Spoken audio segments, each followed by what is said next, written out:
जय श्री राम। रामचरितमानस के बाल कांड में इस समय हम राजा प्रताप भानु की कथा सुन रहे हैं।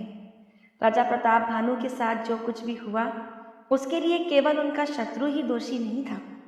दोष था उनके मन की उस लालसा का जो राजा के इतने चक्रवर्ती और प्रतापी होते हुए भी उनका पीछा नहीं छोड़ रही थी। शयन कीन नृप आय सुमानी, आसन जाई बैठी छल ज्ञान। शमित भूप निद्राति आई, सो किमि सोव सोच अधिकाई। राजा ने आज्ञा मानकर शयन किया और वह कपटी ज्ञानी आसन पर जा बैठा। राजा थका था, उसे खूब गहरी नींद आ गई। वह कपटी कैसे सोता, उसे तो बहुत चिंता हो रही थी। काल के तु निशिचर तह आवा, जही सूकर होए नृप ही बुलावा। परम मित्र तापस नृप केरा, जानई सो अति कपट घनेरा। उसी समय वहां काल केतु राक्षस आया जिसने स्वर बनकर राजा को भटकाया था।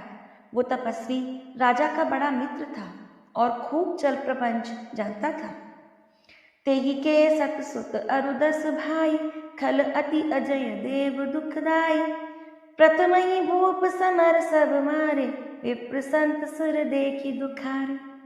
उसके 100 पुत्र और 10 भाई थे जो बड़े ही दुष्ट, किसी से ना जीते जाने वाले और देवताओं को दुख देने वाले थे।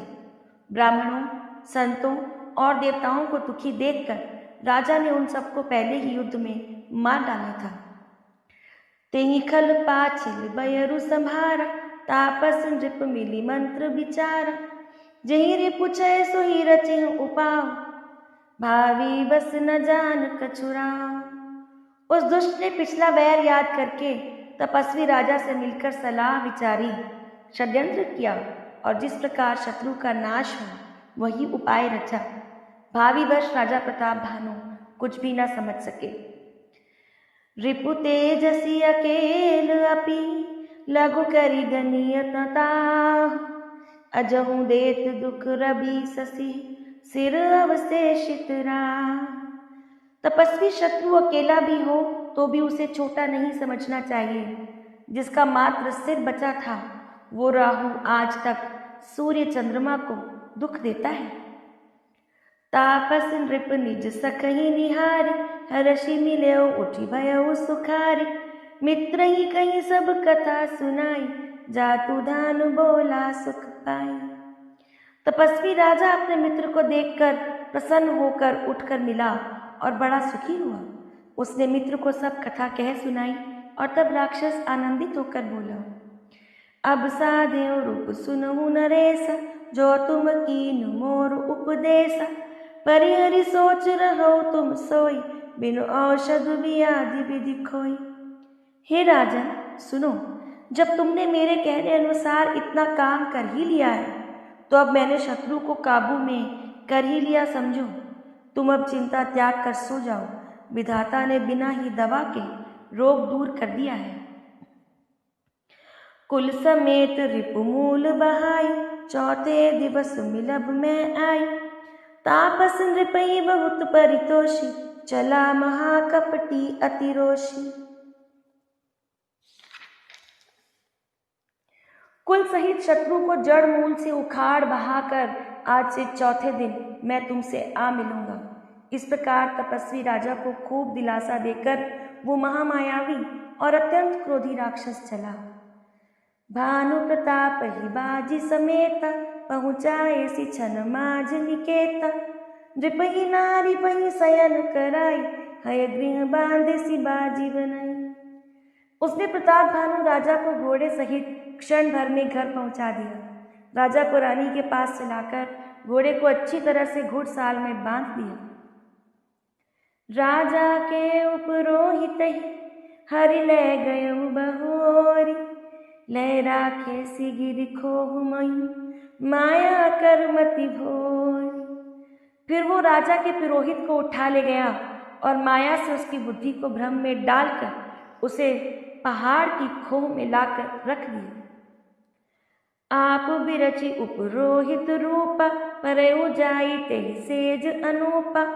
जागे नृप अन भये बिहान, देखी भवन अति अचरज मान।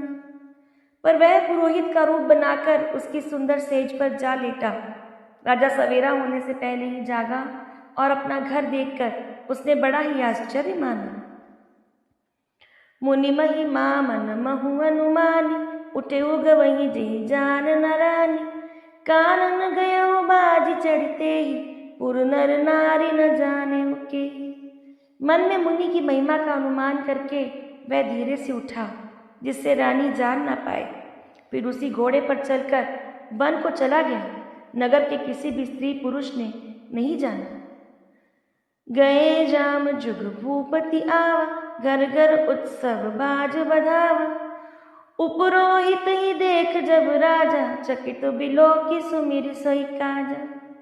दोपहर बीत जाने पर राजा आया। घर घर उत्सव होने लगे और बधावा बजने लगे।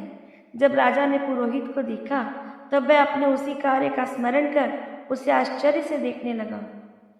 जुग सम रिपहि गए दिन तीनी, कपटी मुनि पद रहमति लीनी। समय जानी उपरोहित आवा, रिपहि मते सब कही समुझावा। राजा को 3 दिन युग के समान बीते। उसकी बुद्धि कपटी मुनि के चरणों में लगी रही। निश्चित समय जानकर पुरोहित बना हुआ राक्षस आया और राजा के साथ की हुई गुप्त सलाह के अनुसार उसने अपने सब विचार उसे समझाकर कह दिए।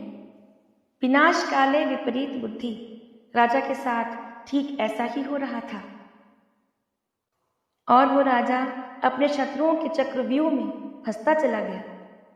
नृप हर्षेउ पहिचानि गुरु, ब्रह्म बस रहा न चेत।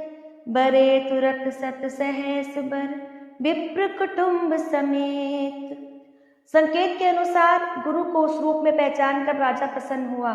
ब्रह्मवश उसे चेत न रहा कि ये तापस मुनि है या काल केतु राक्षस। उसने तुरंत 1 लाख उत्तम ब्राह्मणों को कुटुंब सहित निमंत्रण दे दिया।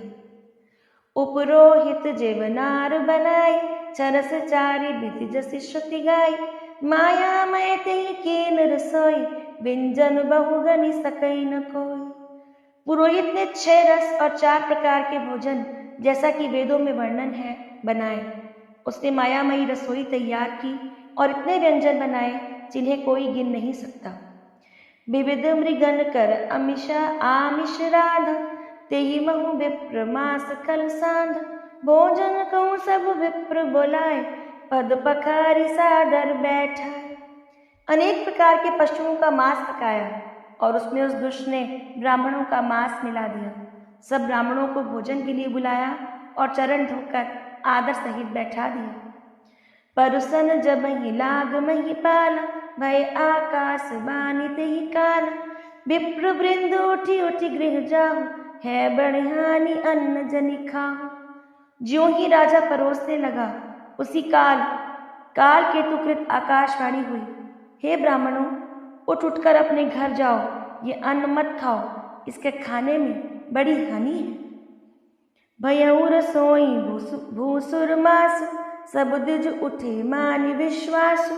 गोप विकल मति मोह भुलानी, भावी बस न आव मुख बानी। रसोई में ब्राह्मणों का मांस पका है।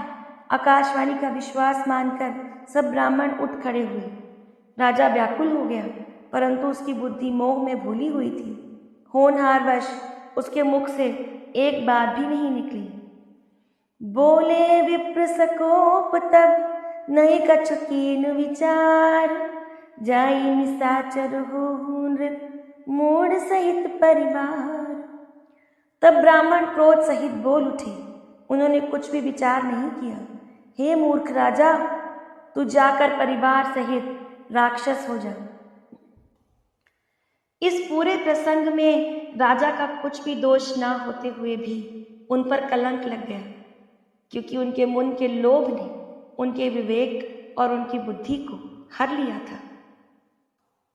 छत्र बंधु तय विप्र बोलाई, घाले लिए सहित समुदाय। ईश्वर राखा धर्म हमारा, जय हसी तय समेत परिवार। रे नीच क्षत्रिय, तूने तो परिवार सहित ब्राह्मणों को बुलाकर उन्हें नष्ट करना चाहा था,